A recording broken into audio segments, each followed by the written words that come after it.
Welcome to Kavitha life style. Okay, நம்மளோட புது channel இது. அந்த சேனல் கடவுள் எடுத்துக்கிட்டாரு, பரவாயில்ல, எல்லா ஆரம்பமுமே புதுசாக இருக்கட்டும் அப்படின்றதுக்காக நாங்கள் அடுத்த சேனல் ஓப்பன் பண்ணிட்டோம். உங்களோட அதாவது கவனத்தை கொண்டுட்டு போகிறதுக்காக தான் இந்த சேனல்.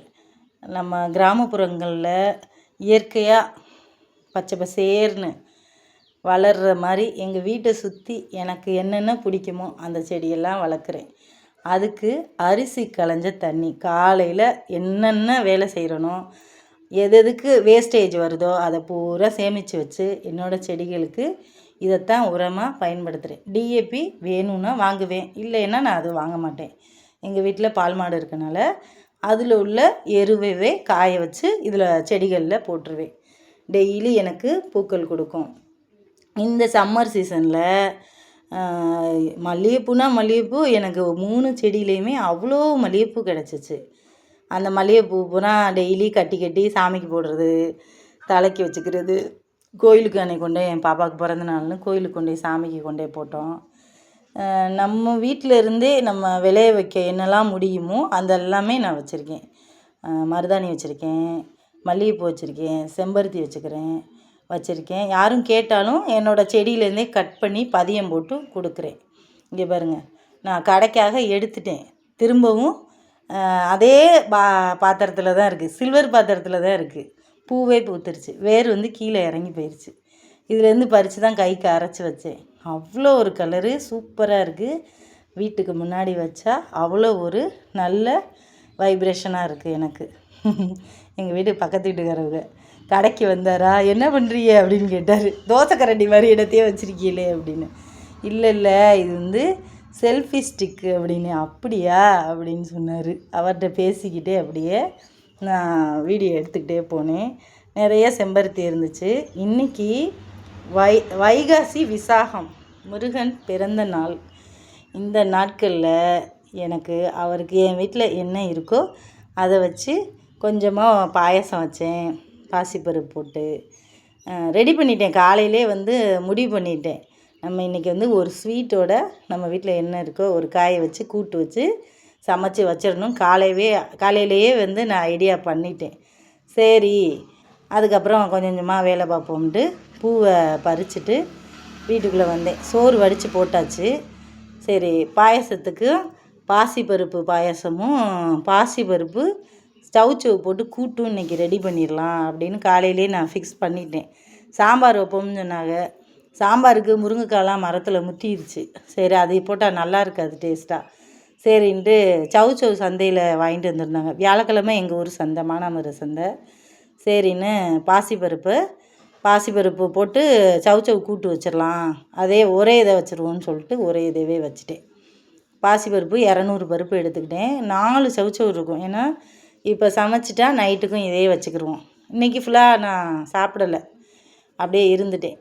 இப்போ குளிச்சுட்டு சமைக்கிறியான்னு கேட்டிங்கன்னா, காலையிலே நான் என்ன பண்ணிட்டேன்னா குளிச்சுட்டு திரும்பவும் சரி இன்னொரு வாட்டியும் குளிச்சுக்கலாம் அப்படின்னு சொல்லிட்டு சமைக்கிறதுக்காக குளிக்கணுமேன்னு சொல்லிட்டு குளிச்சுட்டு ஒவ்வொரு வேலையாக அப்படியே பார்த்துக்கிட்டே இருக்கும்போது சரின்ட்டு இந்த தண்ணியெல்லாம் என்ன பண்ணுவேன் அப்படின்னா, வெறுமனே பச்சை தண்ணி செடிகளுக்கு ஊற்றாமல் பாசிப்பருப்பு களைஞ்சனா அந்த தண்ணி, காய் நறுக்கிறோமா அந்த தண்ணி, அரிசி கிளையிறோமா அந்த தண்ணி, இது எல்லாத்தையுமே நான் சேமித்து வச்சு என்னோடய செடிகளுக்கு ஊற்றுறனால தான் அந்த செடிகள் எனக்கு பூக்களாக கொடுக்குது. இந்த எச்சி தண்ணியோ அந்த தண்ணியோ இந்த தண்ணியோ ஊற்ற மாட்டேன். இந்த சோறு வடித்து வச்சுருக்கேன்னா இந்த தண்ணியை கண்ணுக்குட்டியை வந்தோடனே கொஞ்சம் பச்சை தண்ணி கலந்து வச்சிடுவேன். எதையுமே எங்கள் வீட்டில் வேஸ்டேஜுக்கே வேலையே இருக்காது. ஆமாம், இப்போ கடை வச்சுருக்கோமா, கடையில் பாட்டில்கள்லாம் வரும், அதுவும் கேட்பாங்க. சரின்னு அந்த பாட்டில்களையும் எடுத்து கொடுத்துருவேன். வேஸ்ட்டு எந்த பொருளையுமே நான் பண்ண மாட்டேன். ஏன்னா நம்ம கிராமத்தில் இருக்கோம். வெங்காயம் நறுக்கியாச்சு, தக்காளி நறுக்கியாச்சு, உரித்து வச்சுட்டேன். சரி, இதையும் நறுக்கிடுவோம்னு சொல்லிட்டு பருப்பு வெந்துக்கிட்டே இருந்துச்சு. பாருங்கள், இங்கிட்டு ஒரு வேலை, வெளியில் சோறு வெந்துக்கிட்டு இருக்கு மாட்டுக்கு, பால் மாட்டுக்கு. ஆமாம், இந்த வேலையும் பார்த்துக்கிட்டு நான் அந்த வேலையும் ஓடிக்கிட்டே வேலை பார்த்தேன். காலையிலேருந்து ஓடிக்கிட்டே வேலை பார்த்தேன். என்ன பண்ணுறது, நம்ம ஒரு ஆளாக தான் இருக்கோம்.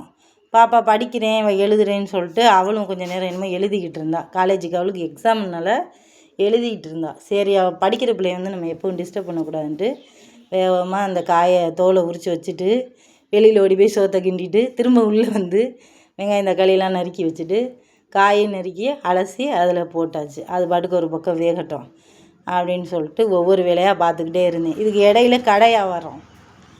திடீர்னு பிள்ளைங்க மிட்டாய் கொடுங்க அப்படின்னு சொல்லி ஒரு குரல் வந்துச்சு. சரின்னு ஓடி போய் மிட்டாயை எடுத்து கொடுத்துட்டு தண்ணி மோந்துட்டு வந்துட்டேன். அப்படியே தண்ணி கொஞ்சம் ஊற்றி உப்பு மஞ்சத்தூள் ஆல்ரெடி நான் பருப்புலேயே போட்டுட்டேன். அப்படியே கொஞ்சம் மூடி வச்சுட்டேன். நான் எச்சி பார்க்கலைங்க. தொட்டு உப்பு இருக்கா என்னன்னே நான் பார்க்கவே இல்லை. இறைவனோட சித்தம். என் வீட்டில் இதுதான் இருக்குது, உங்களுக்கு ஏற்றுக்கிறேன்னா ஏற்றுக்குங்க இந்த ஏழையை அப்படின்னு சொல்லிட்டு நான் வாட்டுக்கு வச்சுட்டேன். சரி, பாசிப்பருப்பு கூட்டுக்கு ரெடி பண்ணியாச்சு. அடுத்து பாயசத்துக்கு ரெடி பண்ணணும். அதில் 200 பருப்பு போட்டேன். இதில் கொஞ்சமாக தண்ணி வச்சு வேக வைக்கணும். இதுக்கு ஒரு 200 பருப்பு போட்டேன். சோறு ஆல்ரெடி வெந்துருச்சு. வெளியிலையும் சோறு வெந்துக்கிட்டு இருந்துச்சு. விறகு போய் தள்ளி விட்டுட்டு அப்படியே உள்ளே வந்தேன். ஏன்னா நம்ம எல்லாத்துலேயும் சிறந்தவளாக இருந்தால் தான் இந்த உலகத்தில் நம்ம சர்வே பண்ணவே முடியும். இங்கிட்டு ஒரு வேலை அங்கிட்டு ஒரு வேலை செத்தவனா. அதுக்கப்புறம் நம்ம இந்த வேலையை பார்க்க போகிறோமா? இல்லை, டிவி தான் பார்த்துட்ருப்போம். மாடு வந்து 4 மணிக்கு தான் வரும். அதுக்குள்ளேயும் டக்கு டக்குன்னு அதுகளுக்கு ஊற தண்ணி, செடிகளுக்கு தண்ணி, வீட்டுக்கு தேவையான வேலை, சமையல் எல்லாத்தையுமே நான் ஒரு ஆள் தான் பார்க்கணும். ஆமாம், அதனால தான் அங்கிட்டும் ஓடி வேலை பார்த்துக்கிட்டே இருந்தேன். காலையில் தண்ணி கூட குடிக்க முடியலை, ஒரு டீ கூட குடிக்க நேரமே இல்லை எனக்கு. சரின்னு பருப்பை களைஞ்சிட்டு அடுப்பில் வச்சுட்டேன்.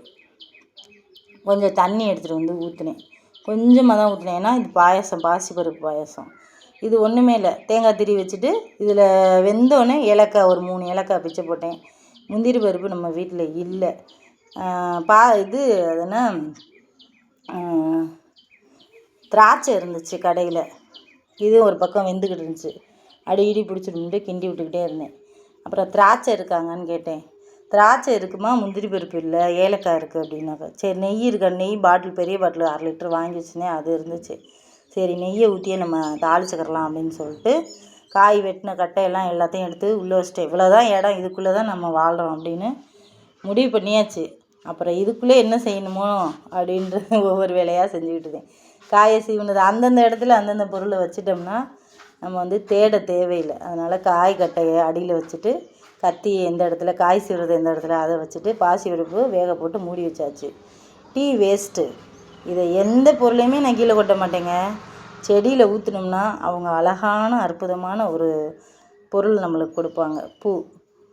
இந்த தண்ணியை கொண்டே அப்படியே பாருங்கள், காய் நறுக்கின தண்ணியெல்லாம் அப்படியே வச்சுருக்கேன்னா கொஞ்சம் நேரம் ஊறணும். ஏன்னா 2-3 நாளைக்கெலாம் நம்ம வீட்டில் வைக்கிறதுக்கு வேலையே இருக்காது.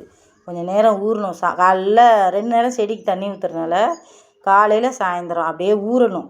இப்போ ஆல்ரெடி தண்ணி ஊற்றிட்டேன், அரிசி களைஞ்ச தண்ணி.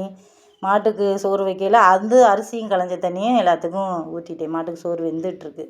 இங்கிட்டு ஒரு கை அங்கிட்டு ஒரு கை. ஏன்னா நம்ம பால் மாட்டுக்கு வந்து பட்னியாக போட முடியாது. ஓகே மக்களே, இந்த வீடியோ பிடிச்சிருந்தா லைக் பண்ணுங்கள்.